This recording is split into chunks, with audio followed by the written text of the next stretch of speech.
¿Qué tal, Gonzalo? Un gusto hablar contigo. Lo mismo digo, muchísimas gracias por atenderme. Bueno, domingo agitado, pues hoy trabajan en Olivos, ¿no? Lo primero que quería preguntarle era por esto. ¿Tienen reunión de gabinete en un ratito?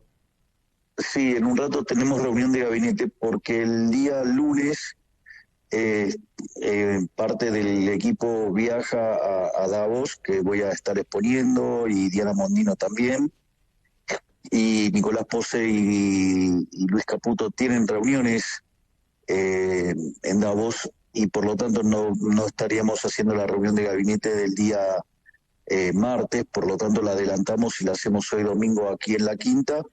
Así es que en principio en un rato ya nos juntamos a tener la reunión de gabinete, y bueno, y después como ya se hace la hora del almuerzo, vamos a estar comiendo un asado. ¿Es verdad que el asado lo hacen a la romana, que cada uno paga lo suyo? ¿O fue un dato de mentiroso? Obviamente que es a la romana, como corresponde. ¿Y qué le dijeron los ministros cuando le tiró eso? Nada, van a tener que pagarle y listo, ¿cuál es el problema? Pero digo, uno hace las compras y después dividen o lleva cada uno lo suyo, o hacen así como era antes, que uno lleva la bebida, otro el postre, otro pone la carne. Bueno, en principio yo me ocupo de poner la casa, así es que ¿Y el asado quién lo hace, Javier? no sé, digamos, las cuestiones de logística, usted vio cómo es esto, uno da la orden y después hay que se tiene que ejecutar.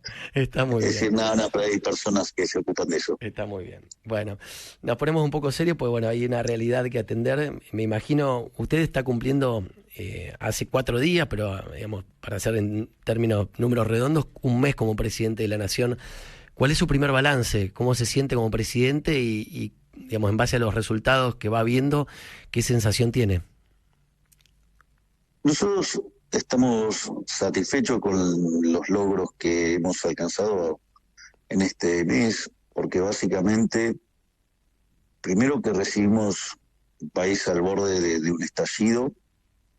La inflación venía viajando a un ritmo de un 1% diario en la primera semana de diciembre, después aceleró a 1,2. Eso significaba que íbamos a terminar el mes en torno al 45%. Es más, a la tercera semana ya los precios venían 30% arriba, y que verdaderamente se haya cerrado el primer mes con 25% es un logro verdaderamente enorme. Eso es consecuencia de un plan de estabilización hiperortodoxo que se implementó, donde se planteó un fuerte ajuste fiscal para que no haya más necesidad de emisión para financiar el fisco, un proceso de saneamiento del Banco Central que está en curso, y un sinceramiento en el mercado de cambios.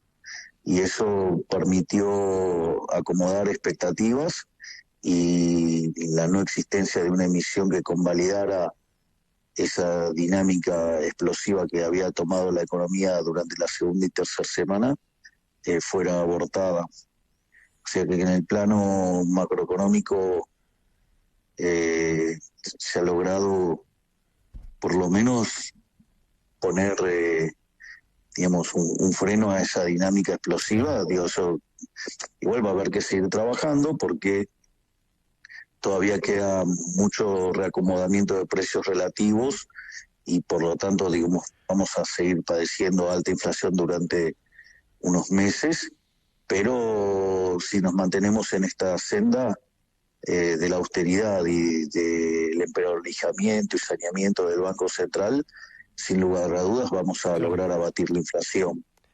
Después,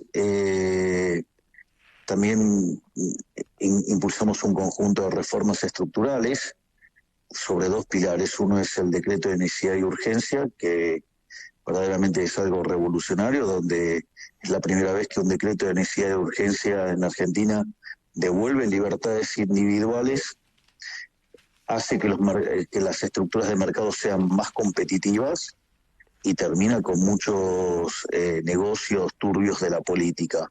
De ahí que haya tanta queja y gente que oculta en la declaración y queja sobre las formas la defensa de algún privilegio que está perdiendo. Claro. y por otra parte, la ley de bases y punto de partida para la libertad de los argentinos, que si usted se fija, básicamente nosotros en un mes hicimos mucho más que le diría que muchísimos años de lo que lleva esta democracia, y todo en favor de las ideas de la libertad y del bienestar individual. Javier, desglosando un poco su declaración de recién, arrancando por el tema inflacionario, creo que el otro día lo conversábamos en privado, yo le decía esto, que para mí la política es como la medicina, ¿no? Entonces el médico muchas veces tiene que explicarle al paciente que un paciente que está grave, claramente, un paciente que está en terapia intensiva, que bueno, que no es gracioso que a uno le intuben, que le va a doler, que no está bueno quedarse en la terapia 2 o 3 semanas, que no la va a pasar bien, y le tiene que mostrar un horizonte concreto como para poder entusiasmar a ese paciente a poder entregarse al tratamiento con el objetivo de que va a recuperar su vida, va a poder hacer deporte, va a poder juntarse con sus amigos, va a poder disfrutar del amor de su familia, previo el paso por el tratamiento. Si usted lo tuviese que explicar como un médico a esta gente, a que es mucha la gente que, lógicamente, que padece la inflación, ¿cómo le explica esto desde su lugar, que esto es necesario para estar mejor y en cuánto tiempo? A ver, en primer lugar, lo que uno tiene que considerar es que este modelo en Argentina está agotado. O sea, no solo por lo que ha pasado en los últimos 20 años, es un modelo que Argentina lleva aplicando con distintos matices en los últimos 100 años, y Argentina es el país más rico del mundo, hoy oscila entre el 130 y el 140 en términos de PIB per cápita, o sea, es en un país que recibía inmigración de todo el mundo porque era la tierra prometida, al mismo nivel que Estados Unidos. Hoy Argentina tiene cerca del 50% de pobres, 10% de indigentes, por lo tanto, Es una locura. si nosotros no cambiamos, el destino es convertirnos en la villa miseria más grande del mundo. Eso es lo primero que hay que tener en cuenta, que si no se hace un cambio, claramente estamos condenados a la miseria. Ese es el primer punto. Ahora, corregir todos estos desequilibrios no es gratis, implica sincerar, es decir, el día que a vos te cortan la tarjeta de crédito y dejaste de rolear y tenés que pagar, y claro, tu consumo ese día va a caer, pero vos estás saneando tus finanzas personales, porque si no lo haces, quebrás y te liquidan la casa. Entonces, digo, lo tenés que poner en caja, porque si no el resultado es mucho peor. Claro. Lo que vos estás viendo es que nosotros lo que estamos haciendo es sincerar la economía y dejar en evidencia, digo, lo que está en el fondo. Ahora, esto es muy importante porque esta vez es un esfuerzo que vale la pena. Es decir, en general todos los esfuerzos que se hicieron en Argentina fueron esfuerzos donde siempre perdía el sector privado y nunca el sector público. Esta es la primera vez que en un ajuste el que pierde es el sector público. Porque alguien me puede decir, no, bueno, pero usted subió los impuestos por el equivalente de 2 puntos del PBI, sí, pero también bajé, digamos, estoy eliminando el impuesto inflacionario por 5 puntos del PBI, con lo cual hay una devolución neta al sector privado de 3 puntos. Claro. Es decir, uno podría decir, hay un tipo de sustitución de impuestos donde la carga sobre el sector privado cae en 3 puntos, y esos 3 puntos son los 3 puntos que pierde en este ajuste el sector público. Por lo tanto, es la primera vez que ocurre un ajuste donde el ajuste recae sobre la política y no sobre los ciudadanos de bien. Entonces eso también es un nuevo paradigma. Por otra parte, si uno no estabiliza la economía, el problema es que el sistema de precios no funciona bien, y si no funciona de manera correcta el sistema de precios, la asignación de recursos es incorrecta, y eso deriva en una dilapidación de recursos, que encima son escasos. Imagínense que, claro, y sobre todo en una situación tan precaria como la que está Argentina, evidentemente es casi, te diría, un pecado hacer una cosa así. Y presidente, aprovecho que usted es economista para pedirle una explicación de esto. Digo, uno lee la historia y ve lo que, no sé, Israel hizo en su momento, en el año 84, también un brutal ajuste fiscal, digo, es tremendo, y aparte lo hizo con mucho éxito. Israel hoy es una potencia. ¿Cómo hizo Israel para bajar de 500 a 16 la inflación en apenas 2 meses? ¿Y por qué acá tenemos que esperar tanto tiempo para que la inflación baje? Digamos, ¿cuál es la diferencia entre una herramienta y la otra? A ver, nosotros de hecho estamos aplicando un programa en ese sentido. Lo fiscal algo más agresivo todavía que el de Shimon Peres. Pero el punto es que es mucho más fácil bajar la inflación de niveles muy altos a bajos que, digamos, de niveles medios a bajos. Porque hay otros efectos. Vos le corriste un mes algo y el efecto de la licuación es tremendo. Claro. Entonces, eso es un tema no trivial, pero bueno, uno toma la situación que está y tiene que arreglar la que está, y eso es lo que nosotros estamos haciendo. Pero déjame mencionarte algo más, cómo no. porque muy correctamente señalás el caso de Israel y que después se volvió una potencia. Vos fíjate esto, nosotros con lo que es el DNU y la ley de bases, vos sabés que si estuvieran ya puesta en marcha, Argentina subiría 90 puestos en el ranking de libertad económica. Es decir, Argentina estaría en condiciones de entrar en un sendero para que en un lapso de tiempo razonable se parezca a países como, por ejemplo, Francia y Alemania. Claro. Entonces, digo eso para ver el tamaño de la reforma. Y te digo más, no solo eso, sino, o sea, que implicaría de piso multiplicar por 3 nuestros ingresos, sino que además nosotros, esto es un cuarto de la reforma que queremos hacer. Por lo tanto, faltan todavía 3/4 más. Nosotros nos queremos parecer a los líderes de libertad económica y eso implicaría multiplicar el ingreso por 10 veces. Es decir, nosotros nos querríamos parecer a países como Suiza o como Irlanda. Entonces, me parece que es más, mucho más libres aún que Estados Unidos. Entonces, en ese contexto, lo que yo, digamos, también le digo a la gente, digo, ojo que esos procesos no son instantáneos, el proceso de crecimiento es un proceso largo, pero que por suerte los mayores resultados y mejores beneficios se capturan de corto, por lo tanto, la gente, digamos, al poco tiempo empieza a estar muy bien. Entonces, porque aparte si usted va a correr una maratón, tiene que saber que es una carrera larga, pero que empieza con el primer paso. Si no va a querer dar ni el primer paso, porque son 42 kilómetros y nunca va a avanzar. Claro. Hoy leía en el diario Perfil, en la página 8, hay una entrevista a Andrés Rodríguez de UPCN. El título que pone Perfil es: la gente va a llegar a marzo totalmente ahogada.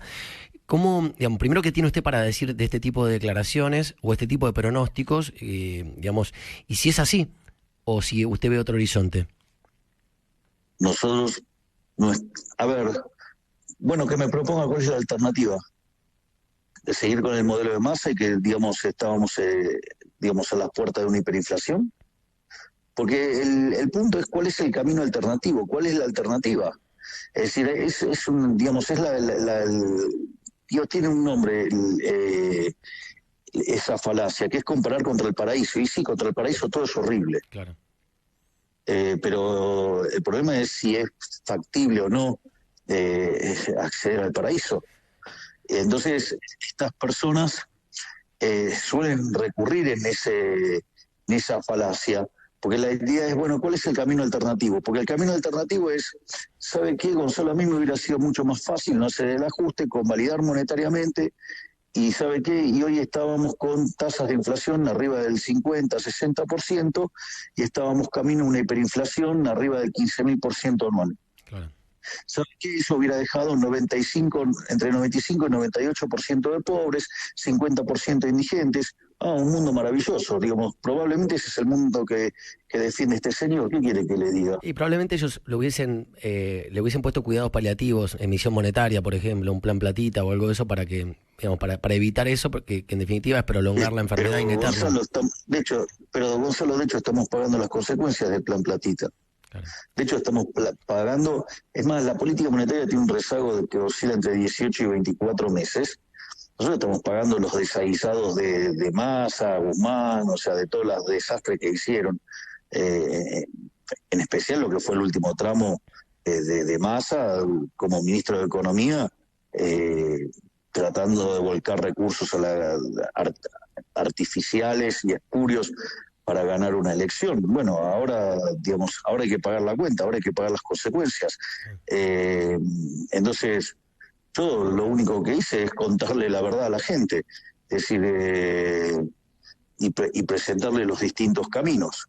Entonces, pero aparte, digo, o sea, por ejemplo, ¿por qué, digamos, el pueblo judío en la festividad de la Pascua, digo, o sea, digamos, si toma, digamos, por ejemplo, las hierbas amargas? ¿Por qué? Digamos, porque le recuerda la salida de la esclavitud. O sea, usted cuando tiene que salir de estas situaciones, digamos, ¿qué cree? ¿Que es fácil? No, o sea, tiene que tomar medidas para salir de esta decadencia.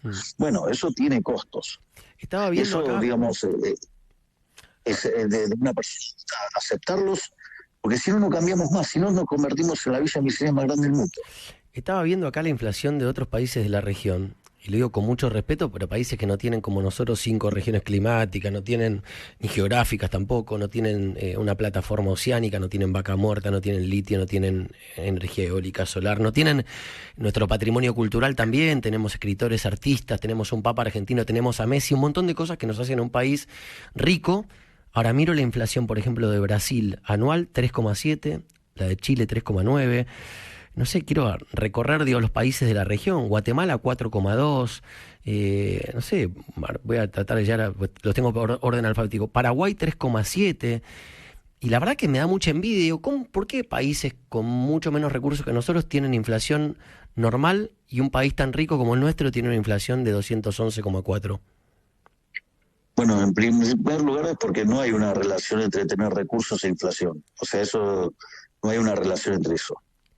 Ese es el primer punto. El segundo punto es, mientras que en todo el mundo se entendió que la inflación es siempre en todo lugar un fenómeno monetario, generado por un exceso de oferta de dinero, ya sea porque subió la oferta o porque cayó la demanda o las dos cosas a la vez, acá se sigue hablando de la inflación multicausal, digamos, de la inflación estructural, de la puja distributiva.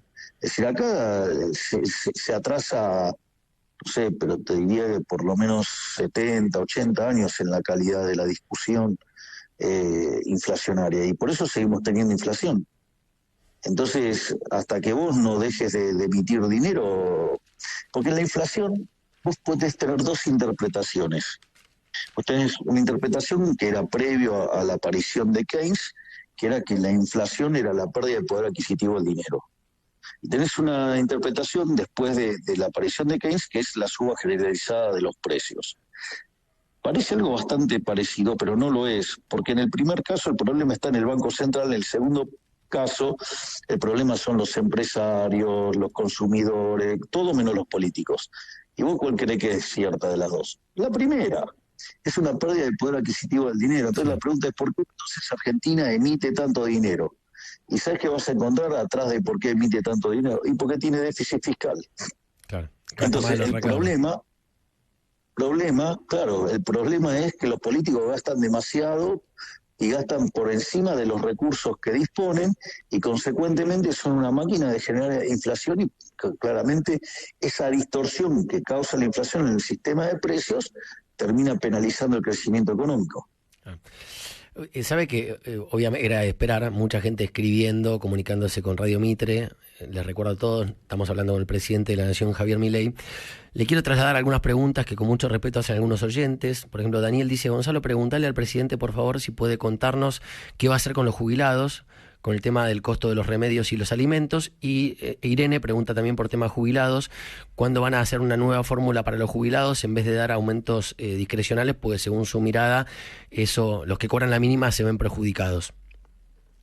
Bueno, si ustedes revisan el programa que presentó el ministro de Economía, Luis Caputo, ustedes van a ver que en términos reales los jubilados pareciera que pierden medio punto del PBI.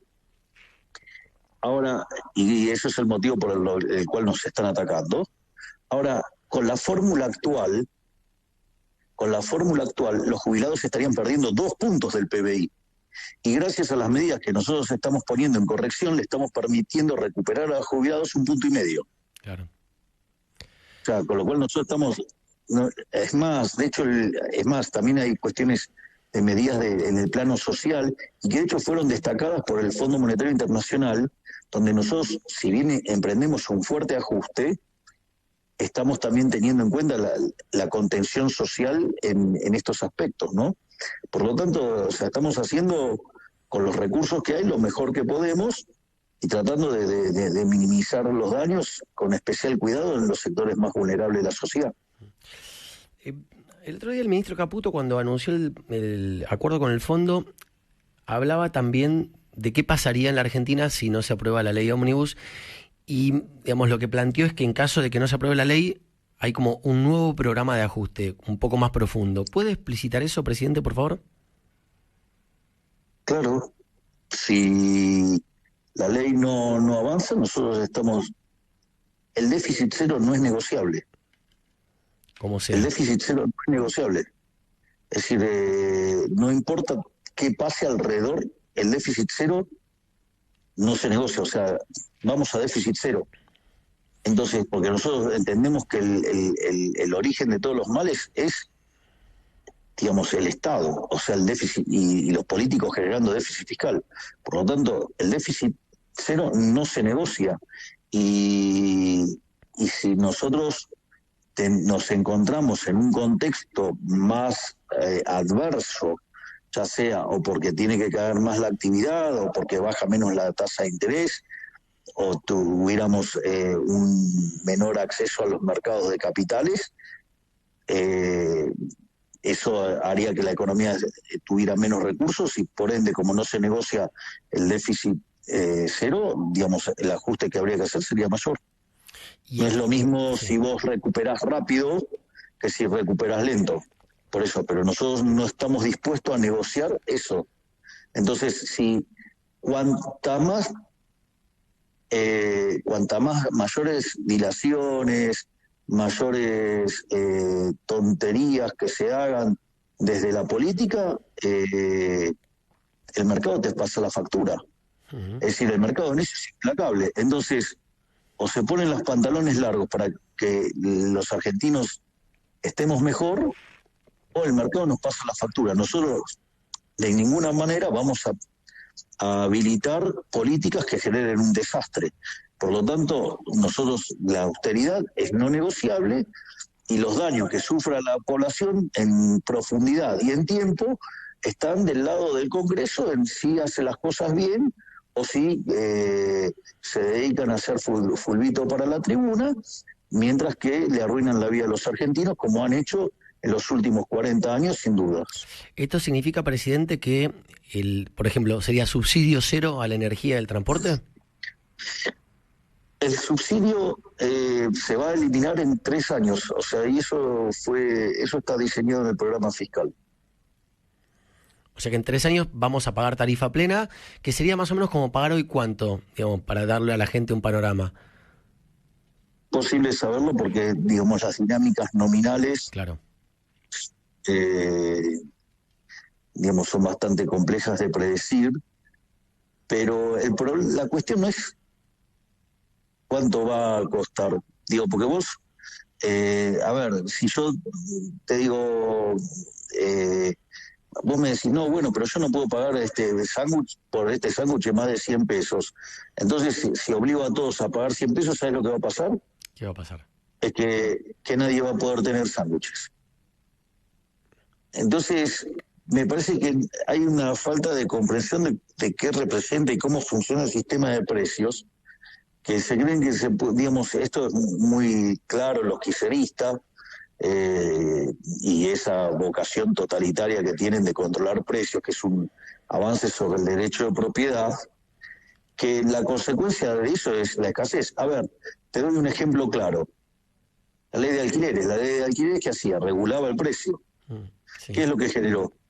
Que desaparecieran las viviendas. Nosotros desregulamos alquileres, ¿qué pasó? Se incrementó 50% la oferta de alquileres y los precios en términos reales bajaron. Listo. Que al final, ¿quién tenía razón? Claro. Entonces, no hay nada que sea más a favor de la gente que liberar las fuerzas del mercado, porque la fuerza del mercado es la gente. En general, digamos, y en especial la heterodoxia doméstica, no saben qué es el mercado. Porque es un proceso de cooperación social donde voluntariamente se intercambian derechos de propiedad. Entonces, cuando vos comprendés que es así, no hay mucho para que pueda hacer el Estado ahí. Si el Estado se mete ahí, lo único que genera es daño. Y, a ver, le pregunto esto, a ver, ¿cómo llevarlo? Imaginemos una situación en la que, por la relación de las fuerzas del mercado, se provoca una situación en la cual un determinado sector de la sociedad se ve extremadamente perjudicado. ¿Usted en esos casos avala que el Estado intervenga para corregir eso? ¿Vos estás a favor del robo? No, por favor, jamás. Y bueno, entonces, ¿qué querés? ¿Robarle a un sector para dárselo a otro? No, por Dios, no le decía eso. Bueno, pero es que, entonces, ¿qué queremos hacer con el Estado? Porque el Estado, los recursos que obtiene, los obtiene por la fuerza. Digamos, la gente no paga voluntariamente los impuestos, por eso se llaman impuestos. Claro. O sea, por eso yo a los pagadores de impuestos me niego a llamarlos contribuyentes. Por la coerción, O sea, digamos, que existe.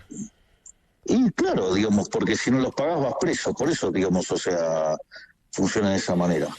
Pero eso implica, digamos, o sea, por eso nosotros lo que estamos yendo es hacia una sociedad cada vez más libre, y obviamente que cuanto más libres seamos, nos vamos a tener que sacar cada vez mayores capas de Estado de encima. Claro. Porque en el fondo el Estado existe también porque la sociedad fracasa en poder vivir y convivir de manera pacífica, por eso aparece el Estado, básicamente. No, le pregunto, hay un ejemplo que me pareció interesante. Esta semana, durante el debate de la ley en la Cámara de Diputados, un diputado del PRO, Martín Maquieira, de La Pampa, en su conversación con el ministro de Obras Públicas, de Infraestructura, mejor dicho, Planificación, le planteaba la situación de algunas rutas en La Pampa que están destrozadas, y él decía, ¿qué pasaba si no aparecía un privado que quiere invertir para arreglar esas rutas? Porque, bueno, lógicamente es un garrón para los pampeanos tener eso. Digo, ¿cómo, digamos, qué ve usted en esas situaciones y cómo lo resolvería en caso de que no aparezca un privado a resolver ese problema en este caso, de una vía de comunicación? Ahora, vamos a hacerlo al revés. Dele. ¿Has ido a Chile? Sí, claro que sí. ¿Cómo son las rutas? Espectaculares. Las hace todo el sector privado, o el sistema de iniciativa privada que proponemos nosotros. Claro. O sea, con lo cual, digamos, querés la aplicación práctica, si se puede hacer, digamos, te cruzás del otro lado y mira cómo funciona. Ahora, si querés, yo puedo dar la explicación teórica de eso. Dele nomás. En primer lugar, si es negocio para el sector privado hacerlo, se va a hacer. Y si no se hace, es porque no tiene sentido económico hacerlo. A ver, te lo voy a dar con otro ejemplo, o sea, todavía mucho más brutal, y que la gente considera como un monopolio natural. Por ejemplo, el transporte de energía. ¿No? Vos tenés generación, transporte y distribución. Entonces, la generación es competitiva, se asume que hay un monopolio natural en el transporte, ¿sí? Y la distribución es una cuestión de competencia por comparación, ¿no? Ahora, supuestamente es un monopolio natural. Ahora, ¿sabés quién hizo la cuarta línea del Comahue? ¿Quién lo hizo? Sucede que las empresas, cuando... ¿qué pasa? Cuando vos saturabas la cantidad de energía que podías mandar al nodo mercado, que es Ezeiza, se saturaban. Entonces, ¿qué pasa? Quedaban generando precios locales y la oferta era tan grande respecto a la demanda que el precio se hacía cero. Entonces perdían un montón de plata. Adivina quiénes hicieron la cuarta línea. ¿Quién la hizo? Las propias empresas. Me comprendés que cuando tiene sentido económico que se haga, se va a hacer. Es decir, y el sector privado le va a encontrar la vuelta. Ahora, la verdad es que también el Estado nos saca un montón de plata para hacer rutas y no las hace. Entonces, o sea, porque ya nos saca la plata, tenemos Estado presente y sin embargo la ruta no aparece. Claro. Por lo tanto, digamos, el modelo alternativo tampoco funciona. ¿Y usted cómo, a ver, qué mirada tiene sobre las transiciones, me refiero, desde el modelo actual hasta al que usted planea, digo? Porque en el medio pasa tiempo y hasta convencer al sector privado de que este es un país atractivo, de que vale la pena poner la plata en esa ruta, etcétera, pasa tiempo. Entiendo por lo que usted planteaba, por ejemplo, para el caso de Aerolíneas, cuando dijo, yo creo en la privatización, pero por ejemplo planteó la posibilidad de que durante un año el Estado asista a esa cooperativa de trabajadores que, según su mirada, debería mantener la Porque empresa. digamos, en caso de que se le traspase a los empleados, se puede hacer de mecanismo. Es decir, siempre los mecanismos de mercado son superiores a los mecanismos que promueve el Estado. Digo, el Estado siempre produce daño. Nada de lo que hace el Estado lo hace bien. Ahora, pero usted para en el caso de Aerolíneas planteaba como una especie de transición de un año para, digamos, para que en ese caso el Estado vaya acompañando el paso de un lugar a otro. Sí, también hay otros modelos donde usted puede separar la parte de simuladores, que es un negocio exitoso, la parte de talleres, que es un negocio exitoso, y la parte que tiene que ver con los leasing de los aviones y la operación, digo, convertirlo en otro negocio y que tenga otra estructura y que se racionalice y hasta que funcione. Bueno, ahora pero en el son distintas alternativas. Usted tiene distintos mecanismos para hacer eso. Claro, digamos, y cada uno se aplica de acuerdo a la circunstancia y al rubro, por ejemplo. Exactamente, o sea, uno tiene que buscar el mejor modelo para cada caso en especial, porque digamos, no hay una fórmula que aplica a todos los mercados de la misma manera. Es decir, lo único que sí vale para todos es respetar el derecho de propiedad, la libertad y la vida, digo, esos principios rectores. Pero cuando usted tiene que manejar una transición, ¿cómo camina desde el infierno en el que está hoy hacia el paraíso libertario? Y bueno, hay una transición y muchas veces... A ver, te doy un ejemplo. Una de las cosas que se criticó mucho de lo que nosotros arrancamos con lo que tiene que ver con la política fiscal y el saneamiento del Banco Central, el sinceramiento cambiario, es que se criticó que el Banco Central no era independiente. Es cierto. Ok, la pregunta es, pero el Banco Central que recibimos está absolutamente quebrado. Sí. ¿Y quién lo quebró? El Estado. Entonces, vos no podés saltar de una solución a la otra sin hacer una transición, porque en realidad, ¿quién quebró al Banco Central? El Estado. Entonces, esa recomposición la tenés que hacer de manera, digamos, articulada entre un lado y el otro, porque en el fondo quien quebró al Banco Central es el Estado. Entonces, vos tenés distintas etapas. Cuando vos tenés un desequilibrio fenomenal, lo que tenés que tratar es de ir corrigiéndolo para parecerte a lo que vos querés parecerte. Entonces, hay todo un proceso de saneamiento del Banco Central, y una vez que el Banco Central esté saneado, recién ahí vas a poder aspirar a tener un Banco Central independiente. Y si podés seguir avanzando, en el largo plazo intentarás eliminarlo. Pero es todo un proceso, porque la solución instantánea puede funcionar en un ejercicio de estática comparativa en la matemática de un papel, pero no en la vida real. Sí, yo pensaba, mientras usted hablaba recién, y me anoto para hacer una pregunta por el tema aeronáutico también, pensaba recién por el tema del Banco Central, que el ejemplo que tenemos en la región, que es el de Julio Velarde en Ecuador, hace 17 años es presidente del banco, pero en su momento fue designado por Alan García, que era una persona que piensa todo distinto a Julio, a Velarde, y también fue un gesto interesante, ¿no?, para la política de ver cómo un presidente ponía al frente de su Banco Central a un adversario político, en definitiva, y fue un éxito también en Perú. Es interesante, mira, es interesante, porque si verdaderamente los progresistas, los socialistas, fueran tan progresistas y estuvieran tan preocupados por la gente, la política más progresista de todos es eliminar la inflación. Ahora sucede que acá nosotros tenemos acá izquierdosos que lo único que quieren es generar inflación, quieren Banco Central para generar inflación. Es decir, son un oxímoron. Bueno, entonces, o sea, quieren un instrumento, dice que defienden a los pobres y quieren un instrumento que los multiplica. Es verdad. Bueno, entonces, hay un problema de mucha ignorancia en la discusión en Argentina. Acá, digamos, no sé, digamos, tenemos gente que está tratando de encontrar la cuadratura del círculo, el esqueleto obeso, la meretriz virgen, el helado caliente. Y bueno, todas esas cosas no existen y uno tiene que estar perdiendo tiempo explicando que no existen. En otros países no, ya saben que el helado caliente no existe, que no hay esqueletos obesos. Bueno, Presidente, no quiero dejar de preguntarle, usted recién hablaba del tema aeronáutico. Hay un título hoy en todos los medios, dice, por falta de dólares para pagar a sus proveedores, Flybondi informó que podrían quedar varados unos 1.300 pasajeros por día. Según la empresa de capitales estadounidenses, 70% de sus costos están ligados al dólar y sus dificultades son por restricciones pasadas y actuales.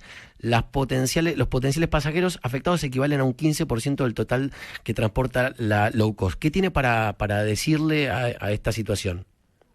¿Usted cree que esta situación, digamos, viene de ahora? Viene de antes. Yo le cuento que el gobierno anterior dejó una deuda de CIRA por 50.000 millones de dólares, que nosotros estamos tratando de arreglar. Es decir, lo que ha hecho el gobierno anterior es decir, usted se da cuenta, ¿qué era la CIRA? Vendieron los dólares que no tenían. Claro. O sea, es una trampa mortal. Nosotros venimos a arreglar eso. ¿A usted le parece, digamos, tenemos que venir a arreglar los 50.000 millones de dólares que vendió el gobierno anterior sin tenerlos? Claro. Esto está bueno, presidente, que sabe que empieza a vender algo a cambio de que lo pague usted mañana. O sea, bueno, cuando usted llegue mañana, digamos, nada, usted puede agarrar y hacer un pagadiós como harían los populistas impresentables de las Pampas, o agarrar, ponernos los pantalones largos y resolver el problema. ¿Qué estamos haciendo nosotros? Resolver el problema. O sea, a mí no me eligieron para ponerme a llorar, a mí me eligieron para resolver el problema. Bueno, yo estoy resolviendo problemas. Está bueno que explique esto, porque hay muchas cosas que el kirchnerismo le está adjudicando a usted. No sé, veo títulos, la inflación de Milei. Milei emitió... o estos títulos con respecto a los problemas que tienen algunas empresas por, digamos, el atraso, ¿no?, de algunas cuestiones de los últimos meses. ¿Por qué no cuenta usted, aprovechando que estamos en un domingo, que los domingos uno habla con más tranquilidad, que, digamos, se toma más rato para contar varias cosas? ¿Cómo es el tema de la inercia de las cosas que le dejó el gobierno anterior? El ejemplo de la emisión monetaria que estaba programada para diciembre, pero que se programó en noviembre y que ahora se la adjudican a usted, o el tema de la inflación de los 25 puntos que se la quieren adjudicar a usted. ¿Puede explicar un poco cómo es, digamos, la dinámica de una persona que viene, agarra un gobierno y de repente se encuentra en el cajón con un montón de cosas que tiene que resolver que le dejó el inquilino anterior? ¿Cómo es el asunto? A ver, por ejemplo, en materia monetaria, el rezago de la política monetaria oscila entre 18 y 24 meses. Es decir, por más que nosotros estemos haciendo un trabajo a brazo partido, va a haber que purgar por lo menos 1 año y medio. Primer punto. Segundo punto, nos dejaron vencimientos de deuda en pesos por el equivalente a 90.000 millones de dólares. Nos dejaron la deuda de las CIRAs adentro del Banco Central por el equivalente de 50.000 millones de dólares. Habían dejado caído el acuerdo con el Fondo Monetario Internacional por el incumplimiento de la meta del resultado primario, que hacía que tuviéramos un problema por 25.000 millones de dólares. Digo, el déficit fiscal en 5 puntos del PBI, el déficit del Banco Central en 10 puntos del PBI, los déficits gemelos por el equivalente de 17 puntos del PBI, es decir, todos elementos que describen una economía a punto de estallar, una inflación que venía viajando a niveles del 7.500% anual, digamos, en lo que eran las 2 primeras semanas de diciembre. Bueno, nosotros estamos tratando de evitar esa catástrofe. Pero quiere que le mande el mejor síntoma de lo que fueron los últimos 23 años de política económica en la Argentina. Cuéntemelo. Durante la convertibilidad, el salario promedio en Argentina era de $1.800. Hoy es de 300, Gonzalo. Listo, no hay nada más que decir. Claro. Todo el Estado presente, el populismo, todo esto que hizo, nos hizo más pobres. Porque además, si nosotros hubiéramos mantenido la tendencia, hoy tendríamos un PBI un salario promedio de $3.600. ¿Qué quiere decir esto? Que el populismo kirchnerista nos dividió los ingresos por 12 veces. Entonces, cuando miramos el precio de la carne, el precio de los servicios públicos, cualquiera de esos precios, el precio de la nafta, el problema no es lo que cuesta la nafta, ¿sí?, o los servicios públicos. El problema es que nos dividieron por 12 nuestros ingresos. Quiere decir que cayeron un 91,5% nuestros ingresos. Claro. Ese es el gran problema argentino. ¿Me comprende lo que...? Es decir, nos dividieron por... Digo, es como... Tú pagas todo, ¿no? ¿Qué pasa si ahora te dividen tu ingreso por 12. Te sacan el 91,5% de tu ingreso. O sea, de cada 100 te quedan 8,5. Sí, te hacen pelota. Ah, bien, gracias por el latín. Presidente, ¿cómo está su relación con los gobernadores hoy en día? Bien, Digo, bien, digamos, o sea, de hecho, Guillermo Franco no me vino a notificar que hubiera problemas. digamos, ¿siente que tienen los gobernadores acompañamiento o siente que son un obstáculo para su gobierno hoy en día? No, yo creo que van a acompañar, entienden la naturaleza del problema y saben que nosotros estamos involucrados en querer resolverlo. Siempre hay díscolos, pero bueno, ¿Sabe los qué? díscolos Sí. van a quedar de manifiesto por las que pase, digamos, en sus provincias, ¿no? ¿Sabe que los que cubrimos política hace mucho tiempo, nos cansamos de ver gobernadores que públicamente dicen una sarta de barrabasada, pero que después con el telefonito son, digamos, amigables por lo pronto? ¿Le pasa con algún gobernador que de esos que lo critica duro en público, pero después en privado tiene la mejor? No, aún todavía no me pasó eso, pero tampoco yo me preocupo mucho por la discusión pública. Gonzalo, a mí me eligieron para resolver unos problemas. Mi trabajo consta en bajar la inflación, sí, y hacer crecer de nuevo la economía y terminar con la inseguridad. Y yo voy a trabajar en eso. ¿Me comprende? O sea, esto yo lo tomo de una manera mucho más simple. Bueno, pero ese mismo enfoque es lo que nos permitió llegar a un acuerdo con el Fondo Monetario en un fin de semana. Claro. Usted habrá escuchado la cantidad de críticas sobre nuestro programa, que esto, que lo otro, que la consistencia, que esto, que lo otro. Digamos, si hay alguien que tiene todos los marcos de consistencia para chequear todas estas cosas, es el Fondo Monetario Internacional. Voy a agarrarme de algo, me Por el parece. acuerdo. Sí, no, estoy claramente de O sea, acuerdo. quiere decir que tan mal no estaba, ¿no? No, me quedo con algo que dijo usted. A mí me votaron para resolver estos problemas y esto también, obviamente que también somos honestos con nuestra audiencia, uno con los dirigentes de la política tiene conversaciones, bueno, etcétera. Yo hace poco le decía en privado al presidente que tengo la sensación de que él aplica lo que la ciencia política califica como la democracia directa, ¿no? Y que usted como que se dedica a establecer un lazo de confianza y complicidad con la ciudadanía.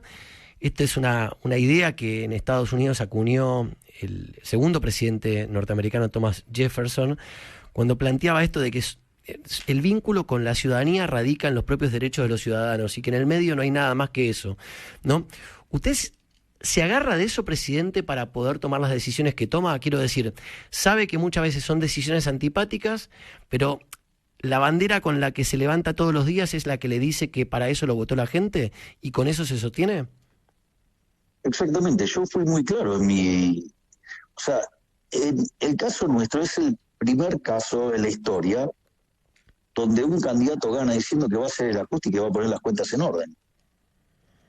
Entonces dijeron, bueno, lo decía en campaña, ok. Lo dijo en el discurso inaugural, ok. ¿Y qué es lo primero que hice? Una vez que estaban los nombramientos de los directores del Banco Central, ¿qué hice en el día tercero de la gestión? Anunciamos el programa económico y que hicimos un ajuste donde el perdedor neto de esto es el sector público. Quiere decir que en el neto salió ganando el sector privado. Claro. Porque le recuerdo, o sea, le bajamos 5, le subimos 2, o sea, menos 3. O sea, con lo cual salió ganando el sector privado. El que perdió fue el sector público. Sí, la clave está en la comunicación, ¿no? De que los sectores, digamos, comprendan estas cosas y, digamos, por eso yo le decía el otro día que creo que esto depende mucho de su capacidad de comunicar estas cosas, no solamente de ejecutar las políticas. Bueno, trataremos de comunicar lo mejor posible, pero yo creo que la gente lo está entendiendo. Fíjese el fiasco que se llevan algunos canales de televisión que salen a buscar personas quejándose y se encuentran con unos cachetazos tremendos donde la gente está perfectamente consustanciada con lo que hay que hacer, entendió perfectamente lo que hay que hacer. Es más, les sale tan mal eso que contratan actores para mentir y hacer este tipo de cosas, ¿no? Es increíble la repercusión que está teniendo en todos lados esta entrevista, gente que escribe para que le preguntemos cosas al presidente. Mire, le voy a trasladar una pregunta de mi mamá. Me dice, por favor, preguntarle al presidente por la educación en el futuro, por las grandes diferencias que hay hoy entre la educación pública y la educación de gestión privada en la Argentina. ¿Qué va a pasar con eso para equilibrar un poco esa brecha?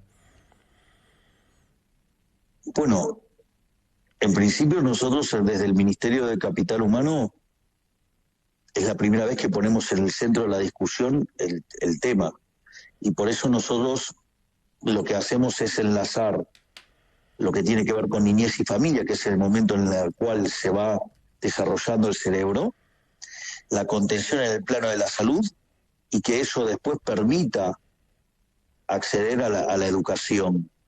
Igual nosotros estamos desarrollando mecanismos para generar competencia dentro del sistema, de modo tal que los resultados se empiecen a dar mucho mejor.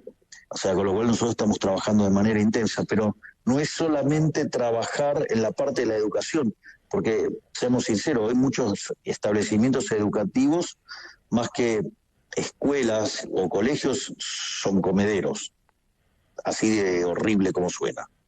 Entonces, hay que arreglar varios pasos atrás para que empiece a funcionar bien la educación. O sea, el capital humano tiene una primera generación, que es la alimentación y la salud, y una segunda generación, que es la educación. Entonces nosotros hemos decidido tomar un enfoque integral y arrancar desde el inicio y tratar de ir corrigiendo los distintos desequilibrios de una manera razonable, porque de vuelta, o sea, ¿de qué me sirve poner un montón de recursos en el medio si tengo un problema que la etapa inicial funciona mal?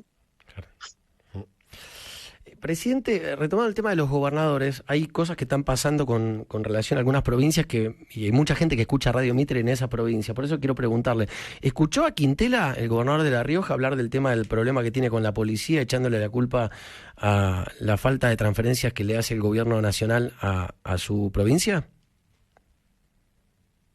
La verdad es que el gobernador recibe lo que tiene que recibir, nosotros no nos quedamos con el dinero a nadie. Por lo tanto, si tiene un problema en cómo asigna los recursos, es decir, si gasta plata, digamos, contratando al Ali Espósito y después no le paga a los policías, no es un problema nuestro, ¿no? Uh-huh.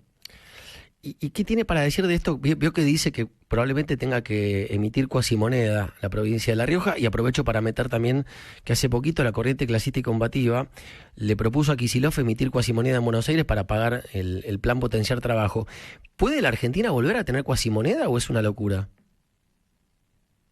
Argentina ha dado muestra que todo ese tipo de cosas pueden suceder, pero está bien que lo hagan si quieren, que lo hagan. En ese sentido, el propio mercado va a determinar qué valor le asigna a sus respectivos gobernadores cuando quieran aceptar o no los billetes que ellos emiten.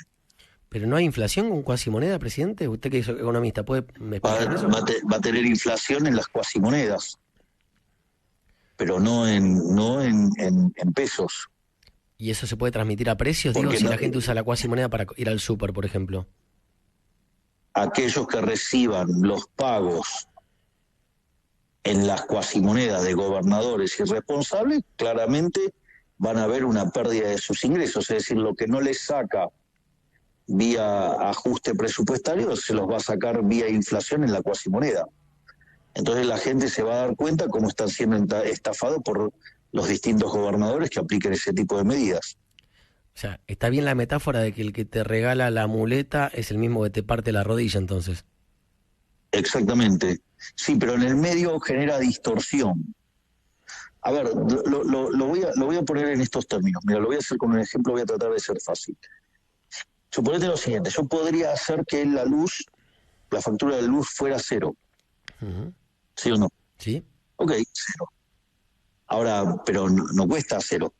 Hay un costo, alguien lo tiene que pagar, ¿sí o no? Sí. Entonces, lo vas a pagar con impuestos. Bueno, pero no quiero pagar impuestos. Bueno, entonces lo pago con emisión monetaria. O sea, que genera inflación.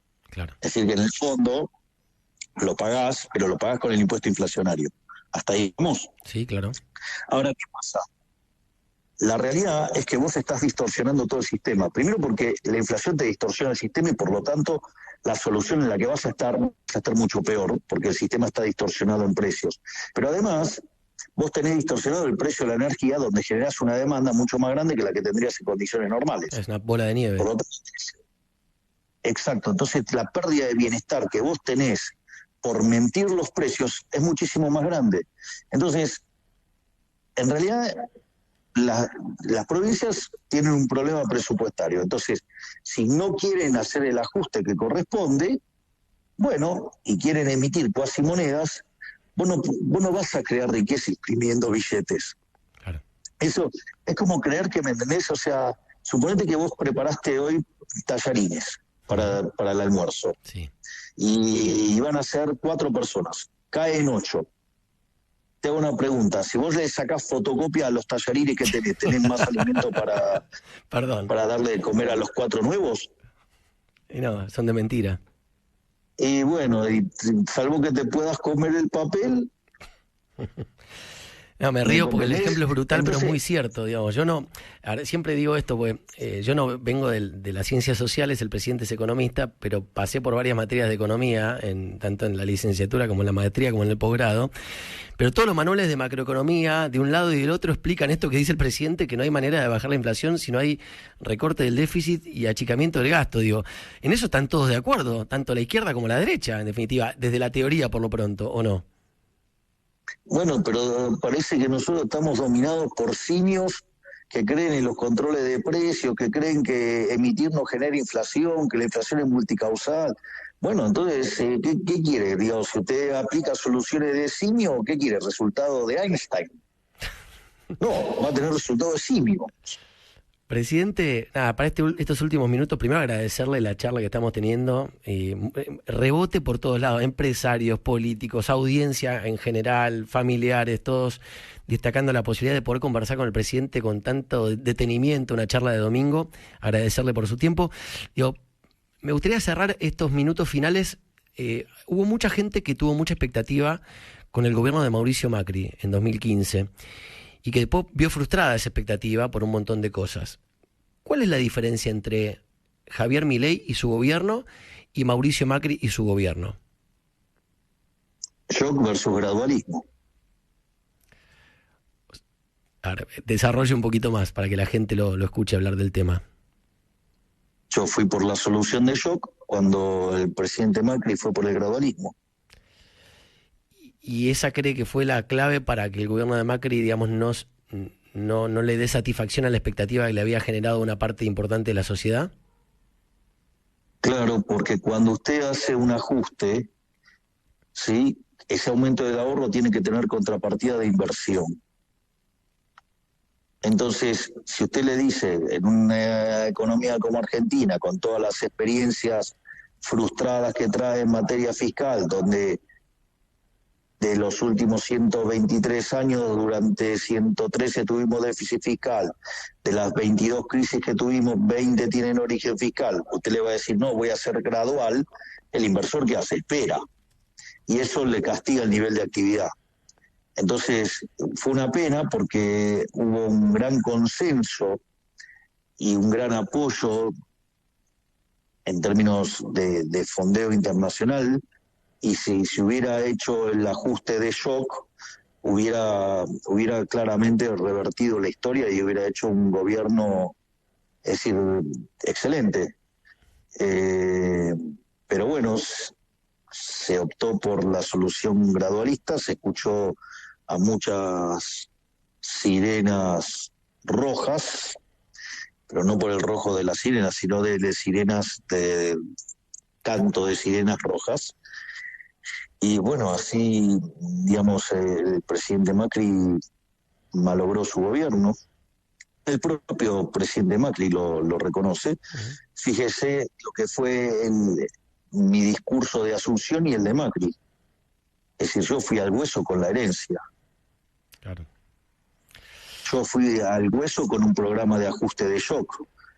Y es más, y en un mes mandé 2 reformas, el DNU y la ley de bases, que solamente es un cuarto de las reformas que tenemos planeadas, y nos permitió, si nosotros salimos adelante con esos 2 instrumentos, Argentina subiría 90 puntos en el índice de libertad económica y estaríamos en niveles similares a Francia, entre Francia y Alemania, con lo cual estaríamos en un sendero que nos permitiría en el largo plazo cuadruplicar nuestros ingresos. Claro. Y si completamos las reformas, podríamos aspirar a parecernos a Irlanda, o sea, multiplicar por 10 nuestros ingresos. ¿Y en cuánto tiempo hicimos todo esto? Porque recordemos esto, ¿en cuánto tiempo lo hicimos? En días. Un mes. Claro. Presidente, para terminar, póngase el delantal médico, salga de la sala de terapia intensiva y háblele a esta enorme familia de 46 millones de argentinos que quieren que el paciente se cure, y cuéntele en un minuto, aprovechando el aire de Radio Mitre, que es la radio más escuchada de este país, transmítale un mensaje a esa gente que lo está escuchando, que de corazón quiere que este paciente se cure y que vuelva a vivir dignamente. A ver, el kirchnerismo nos dejó un paciente al borde de la muerte. Nosotros lo acabamos de estabilizar, lo vamos a curar, lo vamos a poner de pie y va a tener una vida plena y va a tener un nivel de vida del máximo que se pueda aspirar. Lo que pasa es que demanda tiempo. Decir que eso se puede hacer de la noche a la mañana es magia. Eso es mentira. Yo no le voy a mentir a la gente. Entonces, estamos en una operación compleja, pero vamos por el buen camino, vamos a salir, el paciente se va a poner de pie y va a tener una vida plena, mucho mejor que la que ha tenido durante los últimos 100 años. Bien. Presidente, muchísimas gracias por este rato, de verdad, en lo personal y en lo institucional, por parte de la radio y toda nuestra audiencia, por tomarte ese rato para explicar tantas cosas con tanto detenimiento y con tanto respeto. Que pase un muy buen domingo y, bueno, éxitos en el asado con el gabinete. Muchísimas gracias, Gonzalo. Saludos. Gracias. El presidente de la Nación.